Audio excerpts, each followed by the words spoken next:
நம்ம எல்லாருக்குமே நிலவு தெரியும். இரவு நேரத்தில் முழு நிலவாக பார்த்துருப்போம், அரை நிலவாக பார்த்துருப்போம், அமாவாசையாக பார்த்துருப்போம். ஆனால் நிலவுக்கு ஒவ்வொரு நாளும் ஒவ்வொரு பெயர் உண்டு. இது உங்களுக்கு தெரியுமா? வாங்க இந்த காணொலியில் தெரிஞ்சுக்கலாம்.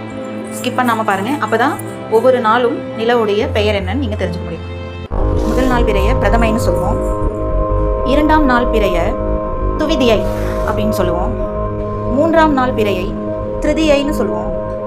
நான்காம் நாள் பிறையை சதுர்த்தி என்றும், ஐந்தாம் நாள் பிறையை பஞ்சமி என்றும், ஆறாம் நாள் வளர்பிறையை சஷ்டி என்றும், ஏழாம் நாள் வளர்பிறையை சப்தமி என்றும், எட்டாம் நாள் அரை நிலவை அஷ்டமி என்றும், ஒன்பதாம் நாள் நிலவை நவமி என்றும், 10வது நாள் தசமி என்றும், 11ஆம் நாள் தெரியும் நிலவை ஏகாதசி என்றும், 12ஆம் நாள் தெரியும் நிலவை துவாதசி என்றும், 13ஆம் நாள் தெரியும் நிலவை திரையோதசி என்றும், 14ஆம் நாள் நிலவை சதுர்த்தசி என்றும், 15ஆம் நாள் தெரியும் முழு நிலவை பௌர்ணமி என்றும் கூறுவார்கள். தேய்பிறை நாளில் பார்த்தீங்கன்னாலும் அந்த 15 நாட்களுக்கு இதே பெயர் தான். பிரதமை, துவிதியை, திருதியை இதே பெயர் தான் வரும்.